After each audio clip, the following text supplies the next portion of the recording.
பள்ளிக்கல்வித்துறை அமைச்சர் அன்பில் மகேஷ் தற்போது செய்தியாளர்களை சந்தித்து வருகிறார். நேரடி காட்சிகளை பார்க்கலாம். ஒட்டுமொத்தம் பார்த்தீங்கன்னா ஒரு 3 வருஷத்துல நம்ம எவ்வளவு சாதிச்சிருக்கிறோம் அப்படின்னு நம்ம பார்க்க முடியும். 2021 ஒரு ஆட்சி மாற்றம் ஏற்பட்ட பிறகு கொரோனா தொற்றிலிருந்து நம்மளை மீள்வதற்கு ஒரு பள்ளிக்கல்வித்துறை அமைச்சராக மீள்வதற்கு எத்தனை ஆண்டுகள் எத்தனை மாதங்கள் ஆனது என்பதையெல்லாம் பத்திரிகை துறை ஊடகத்துறை சார்ந்த நண்பர்கள் நீங்க உணர்வீர்கள். இன்றைக்கு அதெல்லாம் கடந்து நம்முடைய தமிழ்நாட்டுடைய முதலமைச்சர் பொருளாதார இலக்காக இரட்டை இலக்கை இன்னைக்கு எந்த அளவுக்கு ஒட்டுமொத்த இந்தியாவிலே நம்பர் 1 ஸ்டேட்டாக இன்னைக்கு குறிப்பாக சூப்பர் ஸ்டார் ஸ்டேட் என்று சொல்கின்ற அளவுக்கு ஒரு பெயரை நாம் பெற்றிருக்கின்றோம். சரி, அவர் பேசும்போதுதான் இது மட்டும் போதுமா? கண்டிப்பாக போதாது, இன்னும் செய்ய வேண்டும் என்று தமிழ்நாட்டு முதலமைச்சர் அடிக்கடி நமக்கு சொல்லிக்கிட்டே இருப்பாங்க. அதன் அடிப்படையில் தான் பல நிதி நெருக்கடி இருந்தாலும் பல்வேறு திட்டங்கள் சார்ந்து நீங்க ஒரே ஒரு பஸ்ஸை மட்டும் எடுத்துக்கோங்களேன், அதே திட்டத்தினுடைய ஒரு டிராவலாவே நீங்க பார்க்கலாம். விடியல் பயணத்தின் மூலமாக அந்த பஸ்ல பயணம் செய்யக்கூடிய ஒரு இளைய சமுதாயம். என்னுடைய தம்பி புதுமை தமிழ் புதுமை திட்டத்தின் மூலமாக மாதம் 1000 ரூபாய் வாங்குற தம்பி அந்த பஸ்ல போறாரு. புதுமை பெண் திட்டத்தின் மூலமாக என்னுடைய தங்கை அந்த பஸ்ல மாதம் 1000 ரூபாய் பெறுகின்ற அந்த தங்கை அதில் பயணம் செய்கிறார்கள். நேற்றிலிருந்து அவருடைய ஃபைனல் இயர் ஸ்டூடெண்ட் என்று சொன்னால் அவருடைய மடியில் மடிக்கணினியும் இருக்க போகிறது. அதே பேருந்துல காலை உணவு திட்டத்துக்கு தான் பிள்ளையை அழைச்சிட்டு போகக்கூடிய ஒரு தாய்மார்கள், கலைஞர் உரிமை தொகை 1000 ரூபாய் பெறுகின்ற அந்த தாய்மார்கள் பயணிக்கிறார்கள். அந்த பஸ்ல நீங்க போகும்பொழுது கிராமம் வாரியாக நீங்க போகும்போது சாலைகள் நன்றாக இருக்கின்றது. ஏன்? முதலமைச்சருடைய சாலை மேம்பாட்டு திட்டத்தின் மூலமாக. அந்த பஸ்ல நீங்க போகும்போது சைட்ல பார்த்துட்டே வந்தீங்கன்னா கலைஞர் கனவு இல்லம் கட்டப்பட்டு கொண்டிருக்கின்றது. ஒரு பக்கம் பார்க்கும் பொழுது உங்களுடன் ஸ்டாலின் என்ற முகாம் நடைபெற்றுக் கொண்டிருக்கின்றது. இன்னொரு பக்கம் பார்க்கும்போது நலம் காக்கும் ஸ்டாலின் ஒரு முகாம் அங்கே நடைபெற்றுக் கொண்டிருக்கின்றது. அன்பு கரங்கள் திட்டம், தாய் மாணவர் திட்டம் என்று ஒவ்வொரு திட்டமாக நீங்க இது ஸ்டேட்டுக்கு மட்டும் பெருமாள். இதை பார்த்து மற்ற ஸ்டேட் நாமளும் இது மாதிரி திட்டத்தை கொண்டு வர வேண்டும் என்று சொல்லுகிறார்கள். சோ ஒரு விடியல் பயணத்தின் மூலமாக கொண்டு வருகின்ற திட்டங்கள் எப்படிலாம் கொண்டு வரும்? இது என்ன உங்க காசா? இது மக்களுடைய காசு? ஆமாம். மக்களுடைய அந்த பணத்தின் மூலமாக பயனுள்ள திட்டத்தை மீண்டும் மக்களுக்கே நாங்கள் தருவதை பார்க்கிறீர்களா? இல்ல பயனற்ற திட்டங்களை சில பேர் செஞ்சுட்டு பணத்தை வீண் வரையும் செய்கிறார்கள், அதை நீங்க பார்க்க போறீர்களா? தமிழ்நாடு முதலமைச்சர் சொல்ற மாதிரி தான் எல்லாத்துக்குமே good side and bad side இருக்கும். எதை நீங்கள் பார்க்க போறீங்க? நாங்கள் எங்களை பொறுத்த வரைக்கும் தமிழ்நாட்டு மக்கள் தருகின்ற பணத்தின் மூலமாக பயனுள்ள வகையில் திட்டத்தை கொடுக்க வேண்டும் என்று நாங்கள் ஆசைப்படுகின்றோம். சரி, இந்த திட்டம்லாம் செஞ்சு இன்னைக்கு ஒரு மிகப்பெரிய ஒரு ஃபவுண்டேஷன் நம்ம கொண்டு வந்துட்டோம். அந்த ஃபவுண்டேஷனுடைய அடுத்த கட்டமாக அந்த டிரான்ஸ்பர்மேஷன் அப்படிங்கிறது வளர்ச்சியை நோக்கி செல்ல வேண்டும் என்பதற்காக தான் எல்லா விதத்திலையும் ஜிடிபியாக இருந்தாலும் ஜிஎஸ்டிபியாக இருந்தாலும் இன்னைக்கு வளர்ச்சியை நோக்கி நம்ம கொஞ்சம் கொஞ்சமா போயிட்டு இருக்கோம். மற்ற மாநிலங்களும் ஏன் மற்ற நாடுகளும் உற்று நோக்கி பார்க்கக்கூடிய ஒரு மாநிலமாக இன்னைக்கு நம்ம மாறிட்டு இருக்கோம். நமக்கானது ஒரு பெருமை. நம்ம எந்த மாநிலத்தை போன நமக்கான பெருமை. இந்த மாநிலத்திலிருந்து வரீங்களா, நம்ம தமிழ்நாட்டு முதலமைச்சர் பேரை சொல்லி அவருடைய மாநிலமா என்று சொல்ல நமக்கு ஒரு பெருமை. சரி, அடுத்த கட்டம் என்ன செய்யலாம்? இதுவரைக்கும் எந்த ஒரு அரசாங்கமும் அன்பிரசிடென்ட்ங்கிறவங்க இதுவரைக்கும் யாரும் செய்யாத ஒரு வரலாற்று நிகழ்வாக நம்முடைய தமிழ்நாட்டு முதலமைச்சர் இன்னைக்கு சொன்னது, உங்க கனவை சொல்லுங்க. நம்மளுடைய மாண்புமிகு தமிழ்நாட்டு முதலமைச்சர் எம்கேஎஸ் இந்த நாட்டுக்கு கொடுக்கக்கூடிய யூகேஎஸ் திட்டமாக இதை நீங்க பார்க்கணும். உங்க கனவை சொல்லுங்க. சரி, இந்த உங்க கனவை சொல்லுங்கன்னா என்ன சார் அது? அதான் பல முகாம்கள் நீங்க நடத்துறீங்க, முகாம் மூலமாக கோரிக்கையை நீங்க வாங்குறீங்க, அது ஒரு பக்கம் நீங்க செஞ்சுட்டு இருக்கீங்க. அப்ப முதலமைச்சர் செல்லுக்கு நம்ம தனியா கொடுக்கிறோம், முதலமைச்சர் முகவரி திட்டம்னு வருது. இது என்ன சார் புதுமையான உங்கள் கனவை சொல்லுங்க? இந்த உங்கள் கனவை சொல்லுங்க அப்படிங்கிறது ஒவ்வொரு குடும்பம் சார்ந்து ஒரு கனவுகள் இருக்கும். இப்ப தனக்கு என்ன வேணும், தன்னுடைய ஊருக்கு என்ன வேணும், தன்னுடைய நாட்டுக்கு என்ன வேணும். உதாரணத்துக்கு வெளிநாட்டுக்கு போகும்போது மட்டும் என்ன நம்ம கம்பேர் பண்ணி சொல்றோம், ரோடெல்லாம் அருமையா இருக்கு, ரொம்ப டிசிப்ளினா டிராபிக்கை ஃபாலோ பண்றாங்க சார், சார் குப்பையே இல்லை சார் என்று நம்ம சொல்றோம். ஆனா அது போன்று என் ஊரு வேணும் சார், என் சாலை வேண்டும் சார், ஒவ்வொருத்தருக்கும் ஒரு கனவு இருக்கும். அரசாங்கம் சார்ந்த திட்டங்கள் அது ஒரு பக்கம், அது பாலிசி சார்ந்து வந்துகிட்டே இருக்க போகிறது. இது சார்ந்து என்னுடைய மாநிலம் எப்படி இருக்க வேண்டும் என்று ஆசைப்படுங்க. உங்க கனவை சொல்லுங்கிறது ஒரு ஃபேமிலி சார்ந்து ஒரு ரீச் ஒரு தமிழ்நாட்டுடைய முதலமைச்சர் இதை நம்ம செய்ய வேண்டும், கேட்டிட வேண்டும் என்று ஆசை. கிட்டத்தட்ட 1,91,00,000 குடும்பங்கள் இருக்கின்றது. கிட்டத்தட்ட ஹாபிட்டன்ட் பார்த்து குடியிருப்புகள் மட்டும் பார்த்தீங்கன்னா 24,000 குடியிருப்புகள் இருக்கின்றது. இந்த உங்க கனவை சொல்லுங்க திட்டத்தின் ஒரு குடும்பத்துடைய கனவாக என்ன இருக்கிறது என்பதை நாங்கள் தெரிந்து கொள்ள வேண்டும் என்று நாங்கள் ஆசைப்படுகின்றோம். சரி, பல முகாம்கள் போட்டாச்சு, பலவித கோரிக்கைகள் நம்ம தீர்த்துட்டே வந்துட்டு இருக்கோம் என்று சொல்லும் பொழுது இதுக்கென்று தனியாக ஒரு 50,000 வாலண்டியர்ஸ் நாங்க ட்ரெயின் பண்ணி வச்சுட்டு இப்ப அந்த வாலண்டியர்ஸ்க்குன்னு ஒரு சில ஃபார்ம்ஸ் எல்லாம் வச்சிருக்கோம். நாங்க அந்த ஃபார்ம் எடுத்துட்டு போய் அந்த வீட்டுக்கு ஒவ்வொருத்தரும் போய் அந்த வாலண்டியர்ஸ் கிட்ட சொல்லும்போது, அம்மா உங்களுடைய பெயர், அவங்க சார்ந்த டீட்டெயில்ஸ் நம்ம வாங்கிக்கிறோம், கிட்டத்தட்ட ஒரு 10 வகையான திட்டங்கள்ல நீங்க எதெல்லாம் பயன்பெறுகிறீர்கள் என்று நாங்கள் கேட்க போறோம். அது மட்டும் இல்லாமல் ஒரு 3 கனவுகள் இதெல்லாம் இருந்தா நல்லா இருக்கும் நீங்க எதை நினைக்கிறீங்க, முத்தாய்ப்பான ஃபர்ஸ்ட் 3 சொல்லுங்க அப்படின்னா அவங்க அதை டிக் பண்ண வேண்டும் என்று நாங்கள் சொல்றோம். நாங்கள் ஸோ இந்த ஃபாலோ முடிஞ்சதுக்கு பிறகு 2 நாட்களுக்கு பிறகு நாங்கள் மீண்டும் அவங்கள அதே குடும்பத்துக்கு போய் அம்மா அந்த ஃபார்மை ஃபில்அப் பண்ணிட்டீங்களாமா நாங்கள் கேட்குறோம். ஃபில்அப் பண்ணி அவங்களோட ஆதார நம்பர் அவங்களோட கையெழுத்துலாம் போட்டு முடிந்ததுக்கு பிறகு நாங்கள் கொண்டு செல்லுகின்ற செயலியின் மூலமாக அது முழுமையாக பதிவு செய்ததுக்கு பிறகு ஒரு number generate. Each and every family will have a unique code, unique ID இருக்கும்.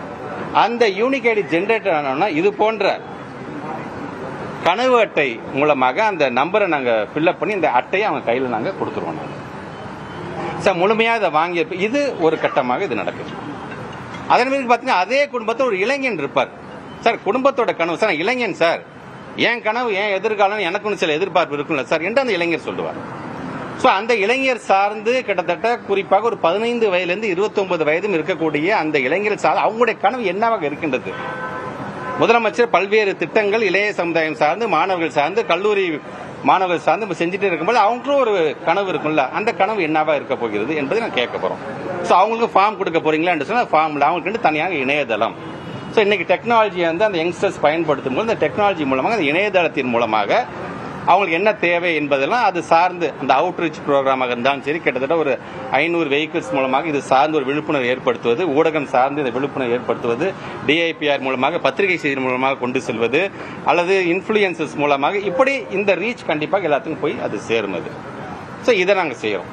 சார் நம்ம ஊர்ல படிச்சுட்டு வெளிநாட்டில் பேர் மிகப்பெரிய ஆண்டர்பனராகி மிகப்பெரிய ஒரு தொழிலதிபராக இருக்கக்கூடிய அயலகத்தை சார்ந்தவர்கள் தமிழர்கள் இருப்பார்கள். இந்த ஜனவரி மாதம் 12ஆம் தேதி அயலக தினம் நாம் கொண்டாடுகின்றோம். பொதுவாக தெரியும் ஒவ்வொரு ஆண்டும் தமிழ்நாட்டுடைய முதலமைச்சரும் நம்முடைய மாண்புமிகு துணை முதலமைச்சரும் கலந்து கொள்வாங்க.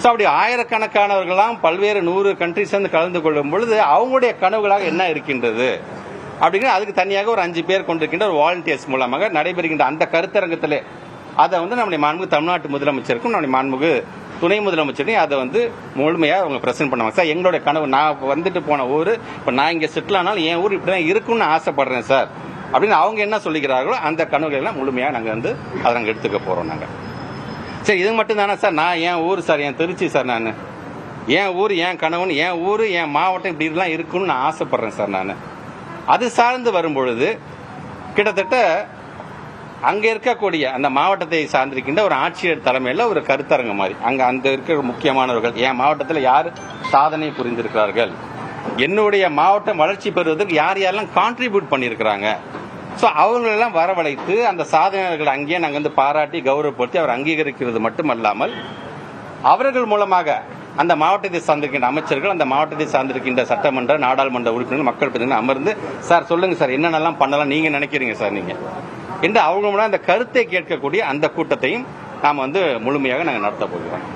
இது மட்டுமல்லாமல் இந்த சப்ஜெக்ட் மேட்டர்ஸ் எக்ஸ்பர்ட்ஸ் இருப்பாங்க இல்லையா, ஒவ்வொரு சப்ஜெக்டும் இந்த கருப்பொருட்கள் சார்ந்திருக்கக்கூடிய அந்த அறிஞர்களை எல்லாம் வரவழைத்து அவங்கள்ட்ட ஒரு கருத்தரங்க மாதிரி உதாரணத்துக்கு பார்த்தீங்கன்னா ஒரு கிராம பகுதியை சார்ந்திருக்கின்ற உட்கட்டமைப்பு, நகர்ப்புறம் சார்ந்திருக்கின்ற ஒரு உட்கட்டமைப்பு, கல்வியும் எங்களுடைய திறன்கள் சார்ந்திருக்கின்ற செய்திகளை சொல்லக்கூடிய அந்த அவர்கள் எல்லாம் யாராக இருக்க போகிறார்கள், மீன்பிடி மற்றும் விவசாயம் என்று வரும்போது அது சார்ந்து என்ன கருத்துக்களை நாம் உள்வாங்கிக் கொள்ளலாம், வேலைவாய்ப்பு தொழிற்சாலைகள் என்று வரும்போது அது சார்ந்து நம்ம என்ன சங்கதியெல்லாம் வந்து அவங்க செய்திகளாம் அவங்கள்ட்ட நம்ம பெறலாம், நம்முடைய மொழி நம்முடைய பண்பாடு சார்ந்து நம்ம என்ன நல்ல செய்திகளும் அவங்கள்ட்ட வாங்கலாம் என்று கிட்டத்தட்ட ஒரு 7 விதமான இந்த கண்டென்ட் மூலமாக இந்த கருத்தரங்கம் நடக்கும். நாங்கள் எல்லாருக்குமே எல்லாம் தெரியாது, ஒவ்வொருத்தரும் ஒவ்வொரு விதத்தில் எக்ஸ்பர்ட்டா இருக்கும்போது அவங்கள்ட்ட கருத்துக்களை வாங்கி கொண்டு உங்களுக்கு தெரியும் தமிழ்நாட்டோட முதலமைச்சரை பொறுத்த வரைக்கும் வேளாண் பட்ஜெட் வந்தா கூட அங்க இருக்கின்ற விவசாய சங்கத்தை உட்கார்ந்து கேட்டுட்டு அதன் மூலமாக அந்த பட்ஜெட்டை கொண்டு வர வேண்டும் என்று ஆசைப்பட்டார்கள். நாங்கள் ஸ்டேட் எஜுகேஷன் பாலிசி நாங்கள் கொண்டு வருவதற்கு முன்பாக பல்வேறு பகுதியை சார்ந்திருக்கின்ற மாணவர்கள் இளைய சமுதாயத்தை நம்முடைய அண்ணா நூற்றாண்டு நூலகத்தை உட்கார வச்சு கேட்டு அதன் மூலமாக ஸ்டேட் எஜுகேஷன் பாலிசியில் சில கருத்துக்களை நாங்கள் இன்கார்பரேட் பண்ணோம். ஸோ இது வந்து ஒரு எக்ஸாம்பிளுக்காக நான் சொல்றேன். ஸோ இந்த சப்ஜெக்ட் மேட்டர்ஸ் எக்ஸ்பர்ட்ஸ் மூலமாக அவங்க சொல்லக்கூடிய கருத்துக்களையும் உள்வாங்கி கொண்டு நாளைக்கு இன் ஃபியூச்சர் ஒரு பாலிசி சார்ந்து நம்ம வந்து கொண்டு வருவதாக இருந்தாலும் சரி, ஒரு திட்டம் சார்ந்து நம்ம கொண்டு வருவதாக இருந்தாலும் சரி, இதெல்லாம் நமக்கு பயனுள்ளதாக இருக்கு. எப்படி நம்ம தொலைநோக்கு பார்வையோடு பார்க்கிறோம் என்பதற்காக இதை சொல்றேன். ஸோ நமக்கான இலக்கு என்பது நம்முடைய இளைய சமுதாயம் வைக்கக்கூடிய அந்த கருத்துக்களாக இருந்தாலும், நான் சொன்ன மாதிரி இந்த மாதிரியான சப்ஜெக்ட் மேட்டர்ஸ் எக்ஸ்பர்ட் சொல்லிக்கின்ற அந்த கருத்துக்களாக இருந்தாலும், குடும்ப உறுப்பினர் சொல்லிக்கிற கருத்து 2030க்குள்ளாக நான் என்னென்னலாம் செய்யலாம், என்பது நம்முடைய தமிழ்நாட்டில் ஒரு விஷனரி டாக்குமெண்ட், ஒரு விஷனரி லீடராக மட்டும்தான் ஒரு இது போன்ற ஒரு விஷன் டாக்குமெண்ட்டை வந்து உருவாக்க முடியும் என்பதற்காக இன்னைக்கு அதை செய்ய போகிறோம். இளைய சமுதாயத்தை பொறுத்த வரைக்கும் 15 வயதிலிருந்து 29 வயதுக்கும் இருக்கக்கூடிய இளைய சமுதாயத்தை பொறுத்த வரைக்கும் 4 கருத்துக்களை அவங்ககிட்ட நம்ம கேட்க போறோம். அதுல ஒரு ஷார்ட் டேர்ம் அந்த 2 இதை ஃபர்ஸ்ட் இப்ப பண்ணுங்க சார், நீங்க இதை நம்மகிட்ட நாங்கள் எதிர்பார்க்கறோம், எங்களோட கனவா பார்க்கிறோம் சார். இன்னும் 2030க்குள்ள நீங்க செஞ்சிருவீங்க நம்பிக்கை எனக்கு இருக்கு சார் என்று சொல்லிக்கின்ற அளவிற்கு அந்த இளைய சமுதாயத்திலிருந்து இதை நாங்கள் வந்து பெற இருக்கின்றோம். மாவட்ட ரீதியாக நான் சொன்ன மாதிரி அங்க இருக்கின்ற சாதனையாளர்களை உட்கார்ந்து நாங்கள் பேசும்பொழுது ஒரு 15 நிமிஷத்துக்கான ஒரு வீடியோ போட போறோம். அந்த வீடியோவில் ஒரு 8 மினிட்ஸ் பொறுத்த வரைக்கும் நம்முடைய மாநிலம் சார்ந்து நம்ம என்ன சாதனைகள் நம்ம செஞ்சிருக்கிறோம் மக்களிடம் கொண்டு செல்ல போகிறோம். மீதம் இருக்கின்ற அந்த 7 நிமிஷத்துல அந்த மாவட்டம் சார்ந்து நம்ம என்ன செஞ்சிருக்கோம் அப்படிங்கறத மக்களிடம் கொண்டு செல்ல போகிறோம். மக்களை பொறுத்தவரைக்கும் அவங்களுக்கு அவங்களுடைய வேலை, தனிப்பட்ட வேலை கண்டிப்பாக இருந்துகிட்டு தான் இருக்கும். அதே நேரத்தில் ஒரு அரசாங்கம் என்ன செய்கிறது, இவங்களை நம்பி நான் வாக்களித்தேனே, இந்த வாக்களித்ததற்கு மதிப்பாக அவங்க நமக்கு என்ன செஞ்சிருக்கிறாங்கிறத செஞ்சதை நாங்கள் அவங்கள்ட்ட சொல்ல போகிற ஒரு நிகழ்வாகத்தான் இது நடைபெறும். ஸோ இது வருகின்ற 9ஆம் தேதி அன்று திருவள்ளூர் மாவட்டம் பொன்னேரியிலே நம்முடைய மாண்பு தமிழ்நாட்டு முதலமைச்சர் உங்க கனவை சொல்லுங்க அப்படிங்கிற திட்டத்தை கொண்டு வர அங்க ஆரம்பிக்க இருக்கின்றார். அது சார்ந்து அந்தந்த மாவட்டத்தில் இது தொடர்ந்து நடைபெறும். இந்த 9ஆம் தேதியிலிருந்து பிப்ரவரி மாதம் கிட்ட ஒரு 30 நாட்கள் இந்த ரீச் கண்டிப்பாக ஒவ்வொரு குடும்பத்தையும் போய் பார்க்கக்கூடிய அளவுக்கு எங்களுடைய வாலண்டியர்ஸ் நாங்கள் வந்து ட்ரெயின் பண்ணி வச்சிருக்கிறோம். வருகின்ற 11ஆம் தேதியிலிருந்து நம்முடைய இளைய சமுதாயம் நான் சொன்ன மாதிரி அந்த இணையதளத்தை அவர்களுடைய பயன்பாட்டுக்கு நாங்கள் கொண்டு வந்து விடுவோம். அயலக தமிழர்கள் என்று வரும்போது 12ஆம் தேதியிலிருந்து இந்த அயலக தமிழர்கள் சார்ந்து அந்த கருத்துக்களை உள்வாங்க இருக்கின்றோம்.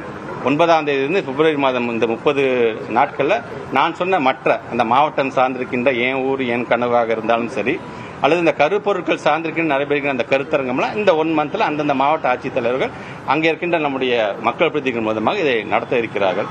ஆக என்ன மீண்டும் நான் சொல்லுகின்றேன், ஒரு வரலாற்றில் ஒரு மிகப்பெரிய ஒரு திட்டமாக நம்முடைய மக்களிடமிருந்தே அதை கேட்டுக்கொண்டு அது மக்களுக்கு எப்படி ஒரு திட்டமாக கொண்டு போகலாம். இவ்வளவு செஞ்சிட்டோம், ஆனா இன்னமும் மக்களுக்கு ஏதோ ஒரு எதிர்பார்ப்பு இருந்துகிட்டு தானே இருக்கும். அந்த எதிர்பார்ப்பை பூர்த்தி செய்வதற்கு ஒரு திட்டத்தை உருவாக்கலாமே அப்படிங்கிற விதத்தில் தான் மீண்டும் மக்களிடம் அந்த கருத்தை கேட்கக்கூடிய ஒரு நிகழ்வாகத்தான் இந்த நிகழ்வை நாங்கள் பார்க்கணும். ஆக நம்முடைய பத்திரிகை துறை, ஊடகத்துறை சார்ந்திருக்கிற நண்பர்கள் முழுமையாக நம்முடைய நாட்டு மக்கள் நீங்கள் கொண்டு செல்லுங்க. ஏற்கனவே எங்களுடைய அதிகாரிகள் ட்ரெயின் பண்ண வச்சிருக்க அந்த வாலண்டியர்ஸ் மூலமாக ஒவ்வொரு வீட்டுக்காக ஒரு குடும்பமாக நாங்கள் செல்ல இருக்கிறோம் என்று சொன்னாலும் இது போன்ற ஒரு திட்டத்தை தமிழ்நாட்டு முதலமைச்சர் அறிவித்திருக்கிறார் என்கின்ற அந்த செய்தியை நாட்டு மக்களுக்கு கொண்டு செல்கின்ற பணியில் நீங்களும் உங்களை முழுமையாக ஈடுபடுத்திக் கொள்ள வேண்டும் என்பதை நான் கேட்டேன். இல்ல அது வேற, நான் திருப்பி அதான் சொல்றேன். நீங்க சொல்ற மாதிரி உடனடியாக இதை செஞ்சு தரது, உடனே நாளைக்கு இதை பண்ணி கொடுங்க. நான் சொல்றேன் 2030 என்னுடைய மாநிலம் எப்படி இருக்க வேண்டும் என்று ஒவ்வொருவருக்கும் ஒவ்வொரு ஆங்கிள் ஒரு கனவு இருக்கும் இல்லையா?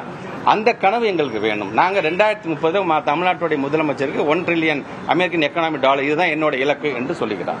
அது சார்ந்து பல்வேறு திட்டத்தை கொண்டு போயிட்டு இருக்கோம், பொருளாதார வளர்ச்சி எங்க போயிருக்கு. பட் அதே போன்று ஒரு முதலமைச்சர் எனக்கு இருக்கக்கூடிய அந்த கனவு என்பதை நான் நிறைவேற்றுவதற்கு நான் பயணித்துக் கொண்டிருக்கின்றேன். குடும்பம் சார்ந்து உங்களுக்கு ஒரு கனவு என்னன்னு சொல்லுங்க, அதை எதெல்லாம் செய்ய முடியுமோ அதை நான் செய்வதற்கு காத்து கொண்டிருக்கிறேன் என்பதற்கான ஒரு திட்டமாக.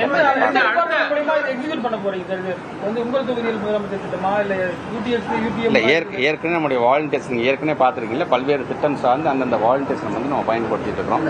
அது மாதிரி நம்முடைய டிபார்ட்மெண்ட் சார்ந்து நம்முடைய முதலமைச்சருடைய அந்த முகவரி அதுல என்னென்ன வாலண்டியர்ஸ் நம்ம பயன்படுத்தி அவங்களே ட்ரெயின், ஏன்னா ஆல்ரெடி ட்ரெயின் பீப்புள் அவங்க இன்னும் ஈஸியா இருக்குங்கிறதுக்காக தான் கண்டிப்பாக 2030 தான் சொன்னாங்க. எங்களோட இலக்கு என்பது 2030க்கான ஒரு இலக்காகத்தான் இதை பார்க்கணும். அதுல ஷார்ட் டேர்மா நம்முடைய யங்ஸ்டர்ஸ் நான் கேட்ட மாதிரி ஒரு 2 திட்டங்கள் உடனே செய்வதற்கு எதை செய்ய முடியுமோ அதை செய்வதற்கான அந்த கருத்து. ஸ்டாலின்ல வந்து எத்தனை மனுக்கள் வந்தது, அது எத்தனை நிறைவேற்றப்பட்டிருக்கின்ற அது அந்த டிபார்ட்மெண்ட் சார்ந்து அதை சொல்லுவாங்க. இல்ல என்ன